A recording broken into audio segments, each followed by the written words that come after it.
Zora Neale Hurston was born on January 7, 1891, in Natahsolka, Alabama.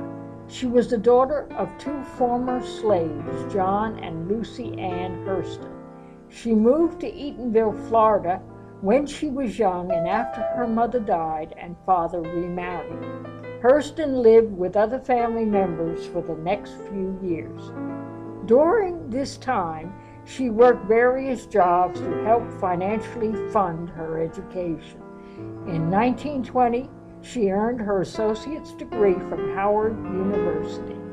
There would be the beginning of her early works published in the university's newspaper. Afterward, she would move to Harlem in New York City in 1925 and would become one of the key literary figures to the Harlem Renaissance movement.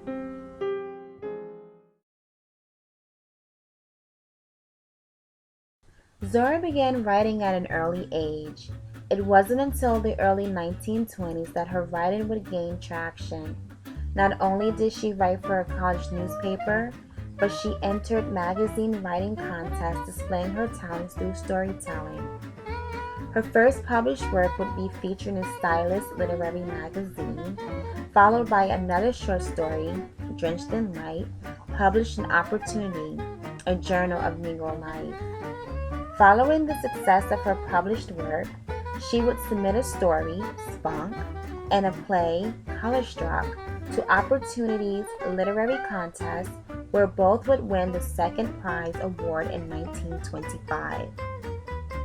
As a writer during the Harlem Renaissance movement, Zora teamed up with some of the prominent writers featuring the likes of Langston Hughes, and they worked together and launched an influential literary black journal called Fire, and including a play that she and Langston co-wrote together called Mule Bones in 1930.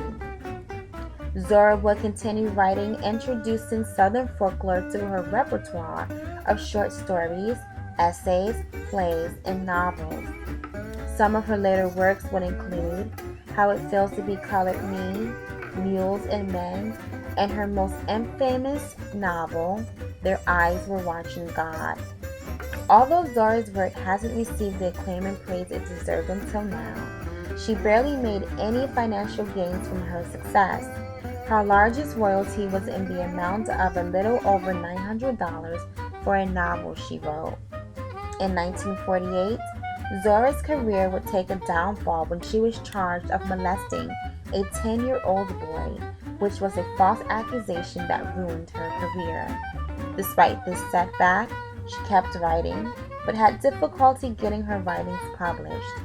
By 1960, the writer died poor, alone, and suffered a stroke. She is buried in an unmarked grave in Fort Pierce, Florida.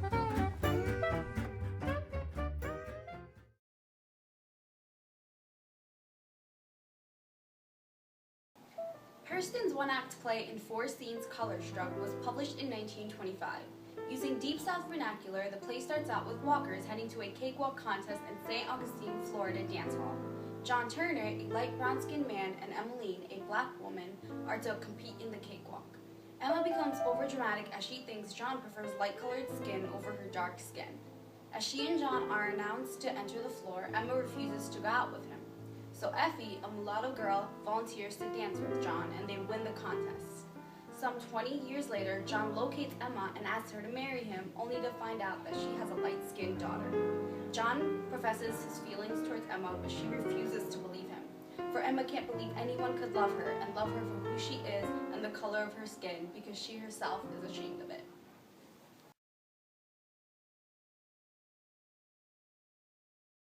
He went and left me.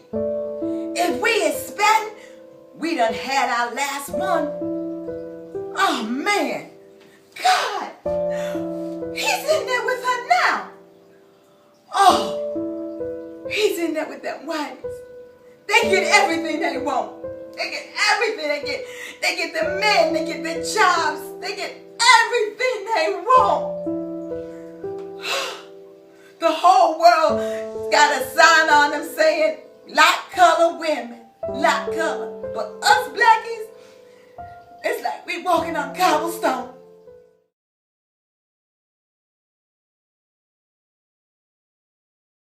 The term color-struck really refers to anyone that is obsessed with color that they begin to hate their own skin.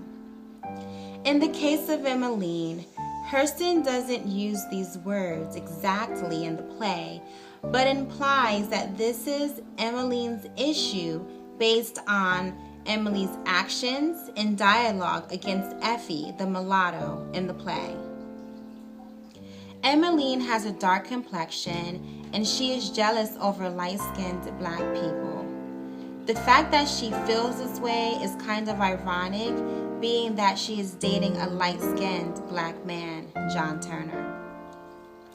It calls into question how she views light-skinned people, with the possible suggestion that she holds light skin to a higher standard of beauty other than herself. Her concept of blackness is what she feels to be less desirable.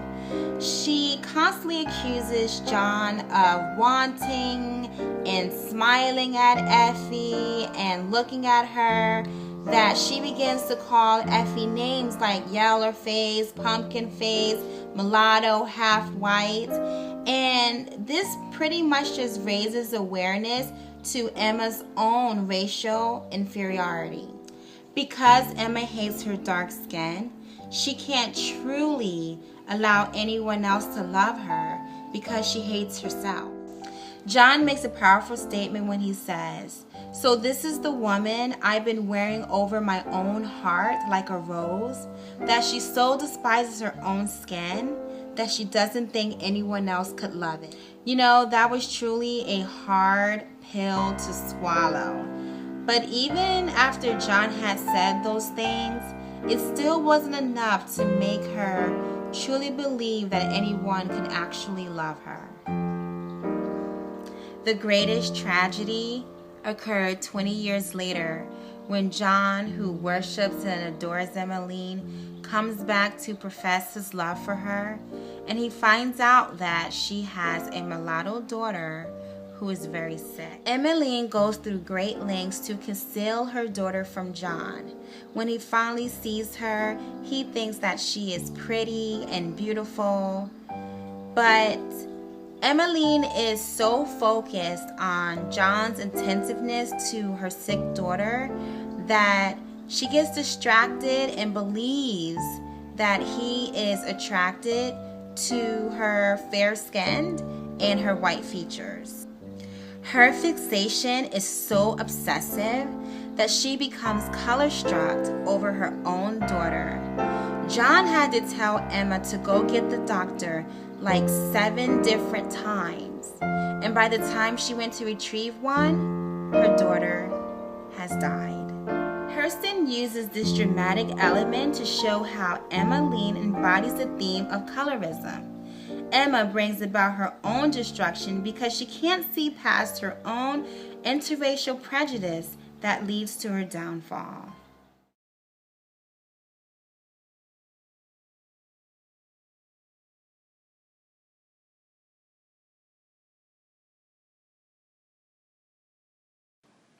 The issue of colorism has been around since slavery. Slave masters would favor light-skinned African Americans, and they would be given the task of being the house slaves, while dark-skinned slaves were made inferior, and they would be given the task of being the field slaves. The divide among the African American people has continued to plague the culture, creating stereotypes for each skin complexion. Since then, African Americans have been judging each other by their skin tones.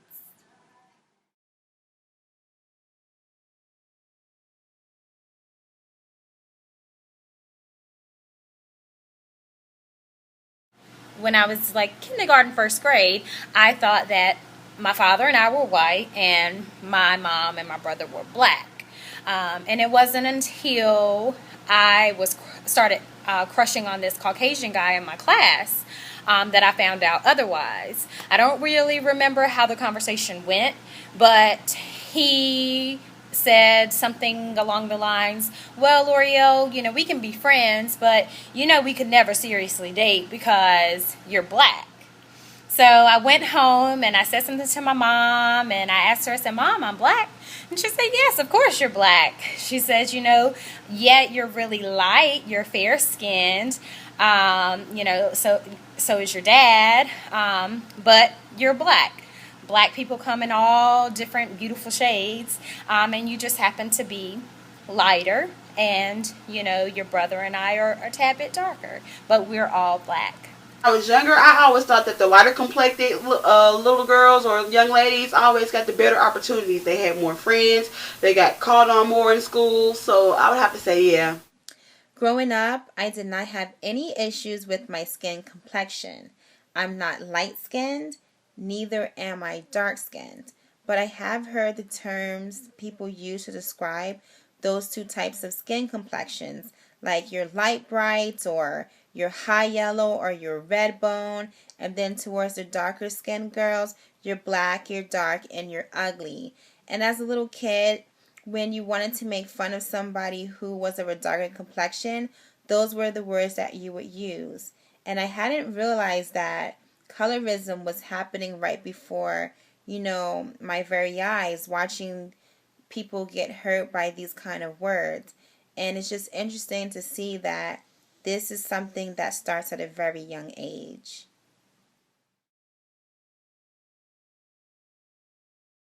I don't feel like being a certain skin color will change the type of personality you have or who you are and trying to become. I feel skin color has nothing to do with anything. If I was lighter, I think I would get more opportunities as far as corporate America and education-wise. But then again, I'm not going to say like it's back in the day and I didn't get any opportunities. So it's kind of a 50-50 thing. Yeah. I don't necessarily feel like lighter skinned women get better or more opportunities than a darker skinned woman might get. I do, however, feel like the more attractive you are, you may get your foot in the door a little quicker, or it may be easier for you. And I think that's across the board. I think that goes for men. I think that goes for all races, people of all different cultures. I think, if you are excellent on paper and, just not that attractive, but going up against someone who is, very attractive and just okay on paper, I do think the physically attractive person may have a little upper hand over you. No, I don't think so nowadays. Back in the day, I think they did, but now I think it's more equal. I think as long as you have the knowledge and the education, I don't think it depends on if you're light or dark.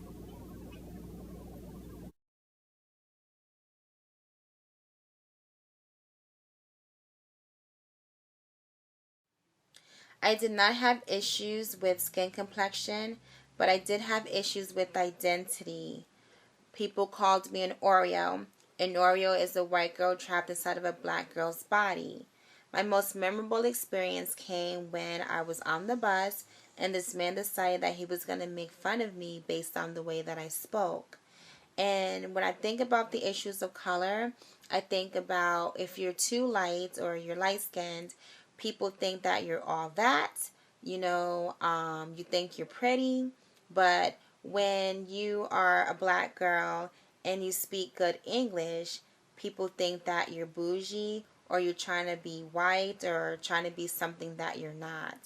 And when I finally went to the movie theater to see my friend, he was very light-skinned. And the people that were on the bus, they were coming to the theater as well. And for the first time, I felt ashamed of him because I didn't feel he was black enough. And I think that if he was of a darker complexion, that could validate my blackness to say, yeah, I may speak good English, but I'm still black. There was a point in my life that I was not completely satisfied with the way that I looked, and my skin complexion was an issue for me. Growing up, I was constantly told, oh, she thinks she's cute, she thinks she's better than us, she thinks she's pretty, and I feel like that had a lot to do with the fact that I was so fair-skinned, being that a lot of those comments were coming from darker-skinned women. And it truly bothered me. You know, I would say to myself, well, you know, are they mind readers? How do they know what I'm thinking or how I'm feeling? You know, I never gave them any reason to feel that way about me, or to, you know, to make anyone feel like I felt like I was better than the next person. But, you know, some of these same girls I am like super close with to this day, because once they truly got to know me and stopped judging the book by its cover, they quickly learned that I was a down-to-earth person, and that, you know, you can't just go off of how somebody looks. And so there was a point in my life that, you know, my skin complexion bothered me.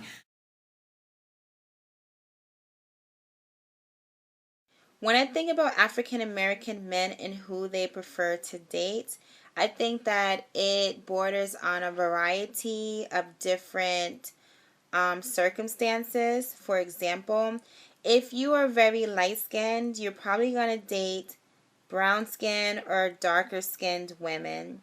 And if you are dark-skinned, you're probably going to look towards dating lighter-skinned women. I think that's just one circumstance.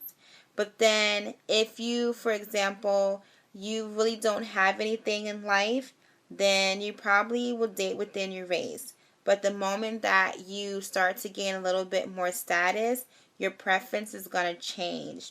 When we look at the different spectrum of women that are available to men, whites are considered to be trophies. Hispanics are considered to be, you know, exotic. And Asians, you know, hey, if you can date an Asian, why not? And the black girl seems to be like the last thing on the list of available prospects. So I think that has something to do with it. And also location. If you're growing up in a white neighborhood, most likely you're going to date white. If you're growing up in an urban neighborhood, then you would date, you know, whatever is within your environment to date. But what do men prefer? If I had to guess, anything that looks good. Today, I really don't think that it's a preference whether they're darker or lighter. I don't think men have a preference today. I just think that if they're compatible and things work out, then cool. Because, I mean, there are so many different things out here that are not just, you know, light or dark anymore. So, yeah, I don't think it matters. The majority of, let's take black guys for instance, and black celebrities. The majority of them are dating lighter skinned women, or even white women for that matter, or women who are other, you know, maybe mixed or Latina, or, you know, just some other, from some other race other than black even. So knowing that, I would have to say that would guide my response to say that, yes, they do. But, you know, I'm not sure.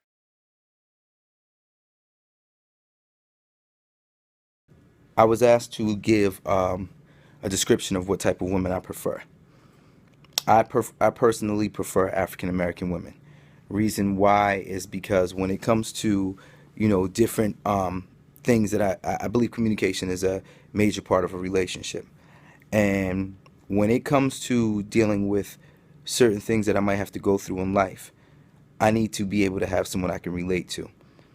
as an African American man, when I come home from a hard days of work, or even if I might be discriminated against and I need to be able to talk to my wife, she might not have had the same experiences that I had, but she tends to understand what I might be going through, or, understands that it's not just my imagination. I don't have an issue with anybody who dates outside their race, but for me, communication is a major part of a relationship. So therefore, that's why it's my preference. Whether light skin, dark, whatever. That's my preference as far as, women that I like to date. So really, it's not just the physical that catches me, but it's the mental. And I believe when you are of certain ethnicities, there is some, I don't care where you're from, there's something in you that can kind of understand for the most part and be able to relate to the race that you're a representation of.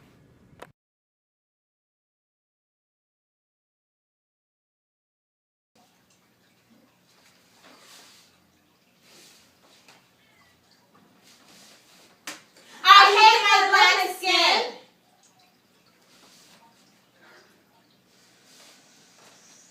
There's something within that makes me feel this way. And I can't be swayed to think that black is ever beautiful. Cause all my life, I've been called a nigga, black coon.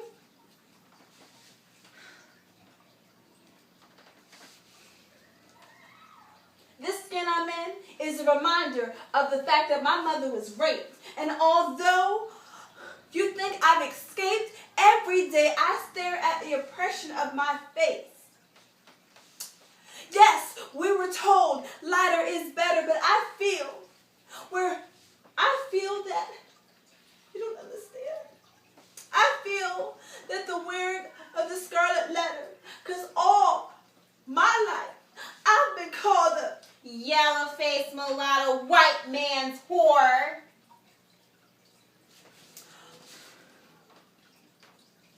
You had it easy. You have it easy. The world serves you a platter, while I fade in the background and don't even matter. Light girls, white girls, pretty curls, that's who the men love. It's got me going all crazy. It's making me hate myself. You think you know what it's like to be half black and half white, rejected in both races, caught in the middle of both places. But the world will never see me as one of its own. The day I was conceived was the day I was condemned.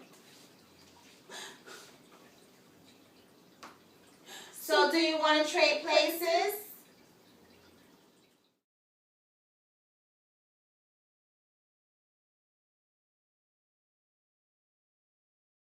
Real quick, cause see, I need to get this part. Okay, well you can do that later. Ready? I just want to see what it kind of looks like.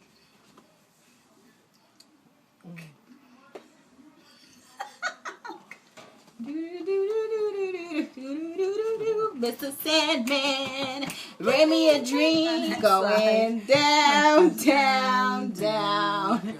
All My right, neck is light and my face is black. darker. Using black a lot now. I think it's black. I think you're not liking you, Cookie. Oy vey!